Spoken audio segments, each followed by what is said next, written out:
How do you save money?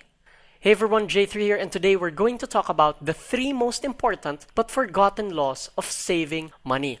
Now, before we start, I would just like to share that I'm finding the timing of this topic to be rather funny because I just got married to the girl of my dreams and we celebrated our dream wedding, and of course, along with that, we spent a lot of money. And now, here I am talking about saving money, quite ironic. But anyway, reflecting upon the topic of saving money, I got to think about these laws of saving money because these are the same principles that allowed us to save up for our wedding fund.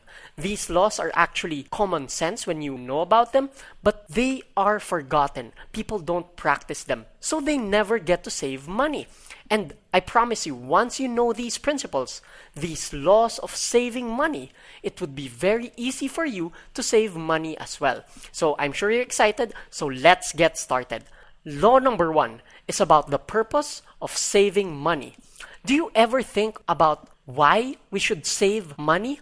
Now, most financial advisors would say that it's to prepare for the future or to be prepared for emergencies, Well, a few would answer that it's all about the money.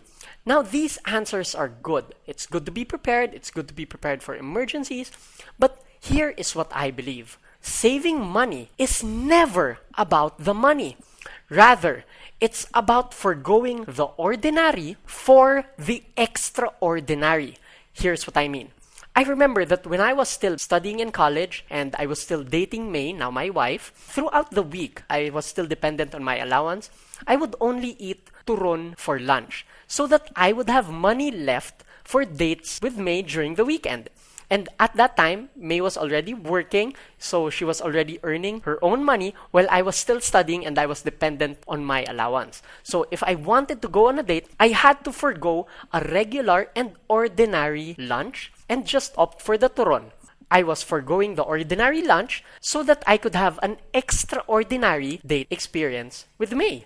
Now, when I started working and things were getting serious with May, I was saving up for an engagement ring, which again would cost a significant amount of money.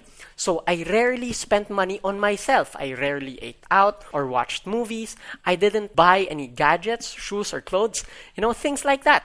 Again, todo tipid. So I was forgoing these ordinary things that young professionals usually buy for an extraordinary experience of being able to propose to my dream girl.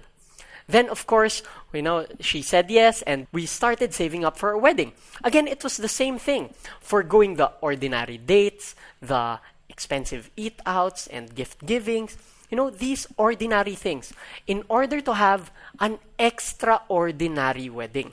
This is what I mean when I say saving money is never about the money in itself, but it's your ability to forgo the ordinary, the forgettable stuff, the things that don't really matter in the long run, so that you can experience the unforgettable, the extraordinary things in life. So, today that we're married, the things that we are now saving for is our dream home, our security fund, our travel fund, and we will happily forgo the ordinary to have an extraordinary life. So, what does this mean for us? It means when you are saving money, never ever feel bad for yourself or think that you're so kawawa. Naku, nagtitipid ako, kawawa naman ako. No, don't feel bad. Don't pity yourself because it means you're saying no to the things that are forgettable in order to experience the things that are unforgettable in life. You're forgoing the good things for the greater things, for the better things. That is the meaning of saving money. So the lesson really here is that before you even start saving money, you have to think about what are you saving for? What is that unforgettable, extraordinary goal that you will spend money on later on? Is it for your financial stability and for your peace of mind? That's a big thing. Is it for a trip to Europe? If you've wanted to go there ever since? Is it for the fulfillment of being able to send your kids to the best schools? Having that pride na, nagawa ko yun. Maybe it's to start up that business you've always wanted to get into. Whatever that extraordinary goal is, relish it. Think about it all the time, because that will give you the willpower to say no to the ordinary. It will give you the strength to save money so you can have an extraordinary life. Okay? So it's in the mind. Saving money, it all starts with the right mindset on what are you saving for. You need to find that out. Now, when you know what you are already saving for, you apply law number 2, the law of saving, which is you have to segment or separate your money. The place, meaning the bank account or the physical location of where you keep your money, it must be separated from where your money is spent. So here's another wedding preparation tidbit. So May and I started saving for our wedding even before I proposed. We talked about it that eventually, dun din naman papunta yung relationship. So we started preparing for our wedding. We created a joint bank account and all of our savings for our wedding went there into that fund. It was separate from our own accounts. So we filled that account for a good 2 to 3 years almost, and each peso that went into that account stayed there for good because it had been allocated for the wedding already. And that made the process very easy to save for it because it was on a separate account. Alam talaga namin na, okay, pag napunta na yan sa wedding fund, hindi na yan gagalawin. It's just for the wedding. So, the lesson here, for anyone who wants to save, you need to have a separate account just for your savings. This is a must. Otherwise, kapag halo-halo yung pera mo, it would be very difficult to segment mentally in your mind na separate na, okay, of the 10,000 pesos in this account, yung 5,000 dyan actually for savings, pero yung 5,000 gagastasin ko. No, don't do that. It's going to be very hard. You're just confusing yourself. You need to have a separate bank account for your savings. Again, this is very, very basic, but it goes a long way when you're trying to save money. Okay? Finally, the last law of saving money. And listen to this because, again, it sounds simple, but it's very, very powerful. And the third law is every peso counts. Again, every peso counts.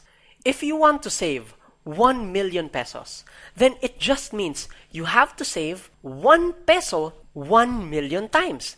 Or maybe save 10 pesos 100,000 times. Because what happens most of the time is people get obsessed over the amount that they have to say. They get overwhelmed. And right off the bat, they say, oh no, 1 million pesos, hala, hindi ko kaya yan. I can't save that amount. It's too high. And immediately, they give up and don't save anything at all.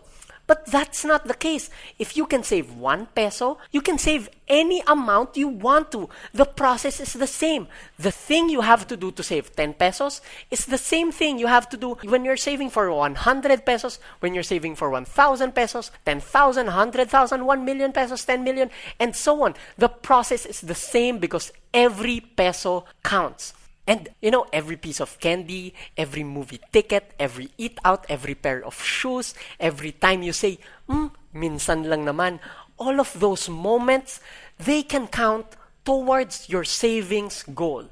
And to illustrate this principle further, let me share with you on how I was able to save up for our wedding. Because when we planned it out, the target amount we were saving for was about 16,000 pesos per month each. That was the amount we needed to save every month individually so that we would have our target wedding budget. Now, this was also the time when I was starting up my own business. I had just resigned, so wala akong regular income. So the amount of money I would earn at the end of every month was totally variable. The business needed as much cash as it would get. Well, I knew I had to save up for the wedding. So how did it happen? Well, there were months, a lot of months actually, wherein I could only save 2,500 pesos of the target 16,000 pesos. So what? Every peso counts. I still saved and set aside the 2,500 pesos anyway. Kahit na ba sobrang layo niya sa target, I still set it aside. Then the next month, 4,000 lang out of the 16,000. Yun lang yung kayang maipon. So what? I still save it. And I remember there were many times when I was craving really hard for a Jollibee spaghetti with chicken joy. 109 pesos lang yun. And I wanted to have that just to release stress. Yun yung comfort food ko. But I knew that that 109 pesos, it had the potential to be added to the wedding fund. So I would just say, pa, sa bahay na lang kakain, and I would save that amount. And these small sacrifices went a long way in reaching the target savings for the wedding. Now, granted, there were months that the business was really good, so I was able to save more than 16,000 pesos. So I would add it again to the wedding fund. But here's the thing. If I didn't save the small amounts, yung pa 1,000 pesos, pa 500 pesos lang, 300 pesos, pa 4,000 pesos, if I didn't save those small, tiny amounts, our wedding fund would be short by almost 86,000 pesos. So yung maliliit na savings, umipon siya to 86,000 pesos. I wasn't always able to save a lot, but I was saving consistently. Kahit na ba maliliit na amounts yan, I was adding it to the wedding fund. And so, we were able to reach our wedding budget. So, as you're hearing this now, law number 3, every peso counts, you might be nodding your head saying that, yeah, it makes sense, every peso counts. But the deeper question is, what are you doing about it? If you're able to apply this lesson of really making every peso count, trust me, you're really going to be surprised at how much and how fast you will be able to save money. So remember it, every peso counts. So those are the 3 most important but also forgotten laws of saving money. Now let's have a quick review. The first law is about the purpose, the reason on why you're saving money. It's not about the money, but it's about forgoing the ordinary so that you can have the extraordinary. And with that law, the question is, what is your extraordinary goal? Second law is a savings technique that you have to separate your savings account with your spending account. It's very, very simple. You just have to go to the bank one time to do it and enroll to the online facility so you can electronically transfer your money. It's a one-time hassle, but it's a lifetime of convenience. Then the third law is the practice of saving every peso, making every peso count, because it really does count toward your savings goal. And magugulat ka na lang talaga at the speed of how much you'll be able to save when you really think about that every peso counts. And when you consistently follow these 3 laws of saving money, you'll be able to reach your savings goals in no time. And that's it for our video today. Thank you very much for watching, and I hope you learned a lot. If you want more tips on how you can win the game of wealth and achieve financial freedom, just go to www.gameofwealthonline.com. Until the next time, always remember, wealth is a choice. Choose to be wealthy.